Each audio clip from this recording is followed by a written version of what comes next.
What's going on, everyone? I'm back here with another video, and today I'm going to be going over some of the new features included in the 2.0 update for the PlayStation 4, which was just released earlier today. So yeah, there's many new features, enhancements, and bug fixes that are included in this update, many of which we have been wanting for a while. So yeah, let's go ahead and get started. First new feature is called Share Play. It's something that Sony announced several months ago, but didn't release it until now.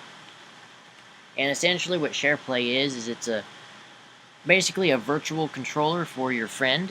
Essentially, you can hand over your controller to a friend over the network, and that friend can help you play a particular game and get past the hard section that you cannot pass yourself. And it is limited to 1 hour, so you'd have to use your time wisely, unfortunately. It also is capable of doing two-player split screen, so you and a friend can be playing two-player split screen games over the network. And also, your friend does not actually have to have the game installed on their hard drive to use this feature. So if you want to share a game or your controller, they could easily do it with no problem. Moving on, you now have the ability to upload to YouTube. This is something that many of us have been wanting ever since the PS4 was launched last year, but it's great that it is finally here.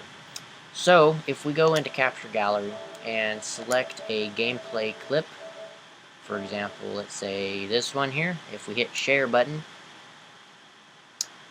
you'll now get the option of YouTube instead of just Facebook. So you can easily upload gameplay clips straight to YouTube and share with your YouTube subscribers with no problems. Now, currently, since the update was just released today, there are server issues, so be aware of that when trying to sign in, because I currently actually have not gotten to sign in yet. There's some really bogged down servers currently, so anyway, once it's up and running, that's what you'll be able to do, and directly upload your video clips to YouTube.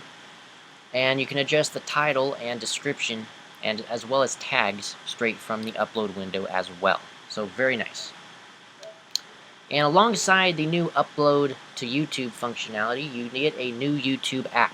So if we go over to TV and video, you can now see we have a YouTube application that functions just as normal as any other YouTube application. It allows you to view videos from all sorts of places around the world, as well as allowing you to sign into your YouTube account and view your currently uploaded videos as well.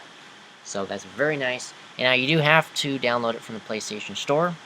It is not pre-installed with this update, so you do have to go to the store and download it, but once you do, you are good to go. Okay, moving on.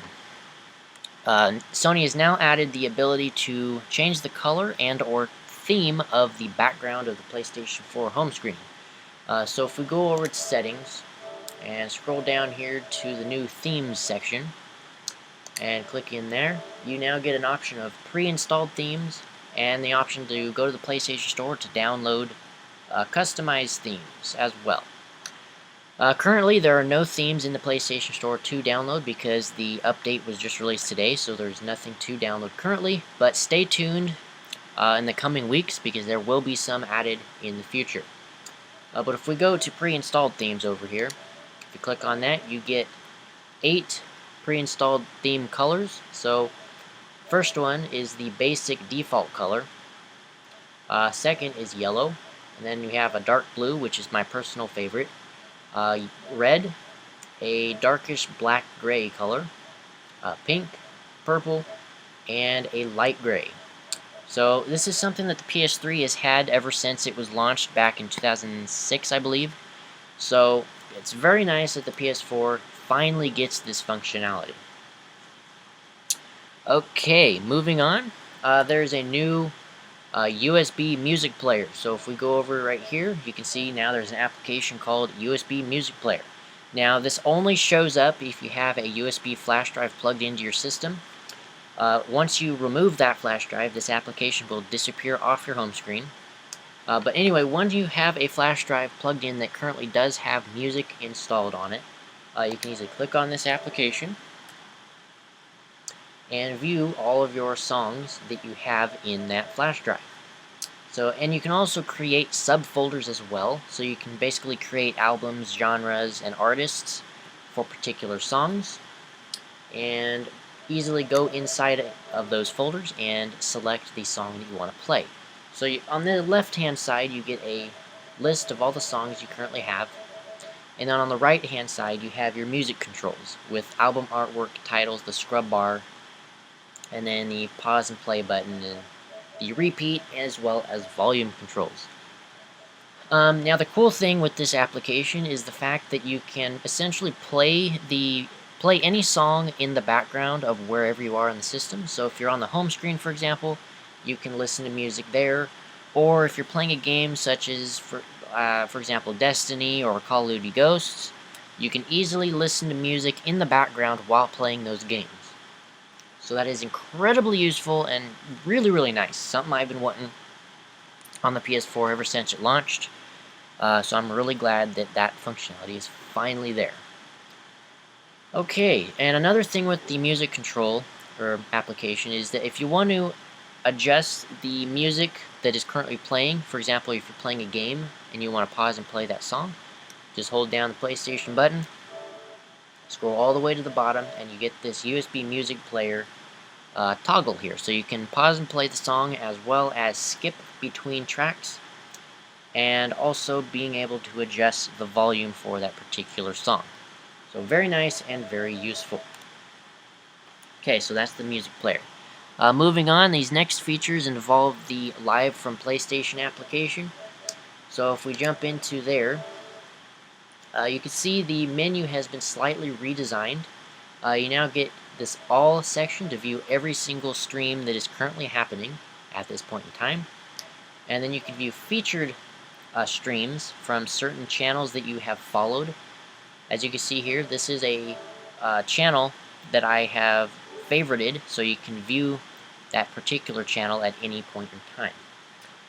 And it also gives a games section, so you can sort by particular game. So if you want to find streams that are corresponding to only, say, Battlefield, you can easily do that straight from there. So as you can see here, we have, say, Assassin's Creed 4 Black Flag.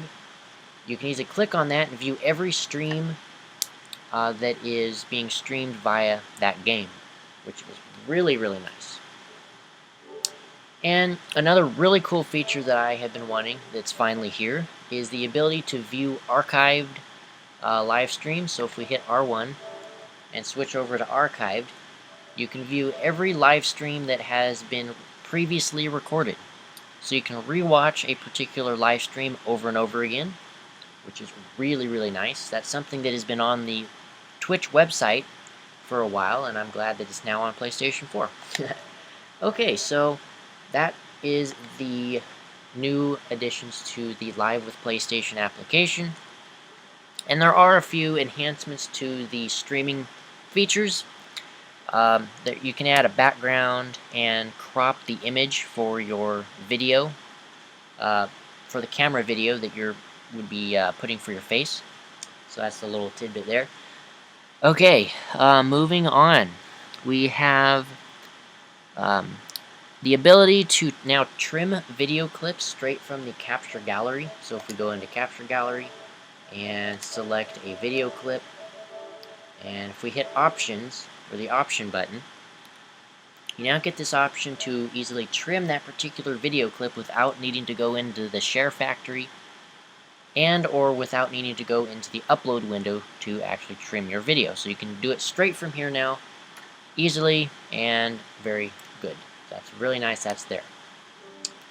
Okay, moving on, we have the ability to set the length of time for your controller to charge while your system is in rest mode. So if you go to power save settings, let me go over here real quick. Power save, way down here at the bottom. Okay.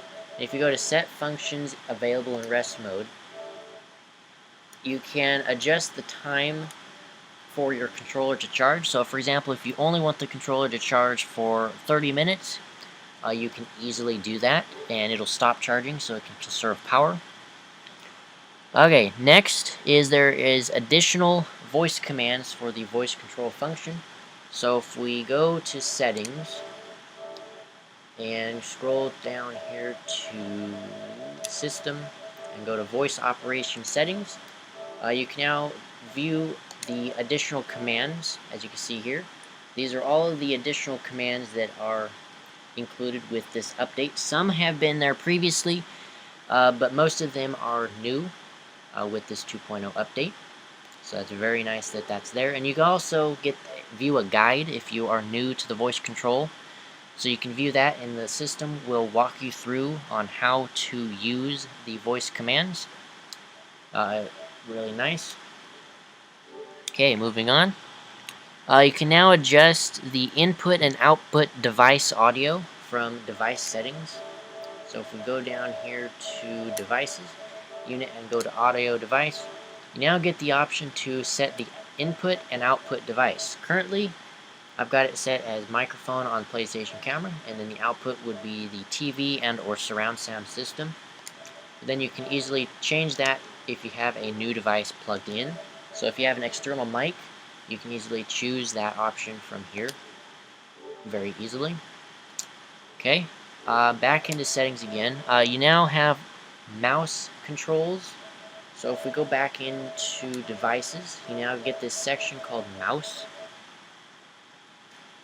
And essentially what that is it allows you to change the right-handed or left-handed functionality of the mouse depending on if you're right-handed or left-handed, as well as changing the pointer speed from fast, normal, or slow. So that's nice. Okay, moving on. You now can record a quick voice message by pressing the triangle button when in a messaging window. For example, if I go over to messages, and if I want to create a new message, for example, and let's just say I'm going to use this person here, you can easily hit triangle to immediately start recording a voice message. So there you go, I'm recording the voice message, and you can stop, play it back. There you go. And then you can hit play and whatnot, and then send it off if you're ready to go. And yes, I want to cancel. But anyway, that's a quick little shortcut for doing voice control or voice commands. Okay, next is the party screen. Has a new improved layout.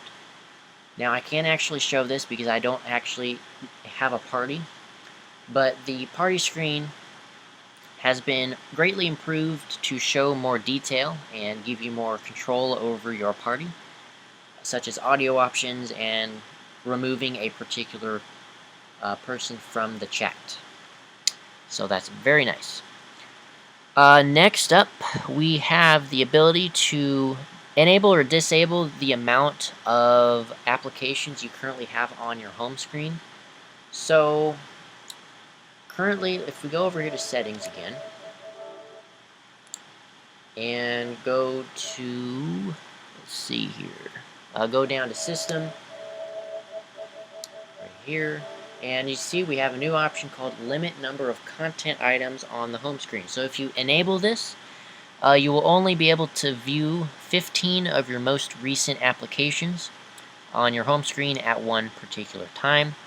Now if you disable that, it will show every single application and game that you currently have installed on your console, and every one will be showed on the home screen, which is kind of, in my opinion, cluttered and wouldn't be that useful.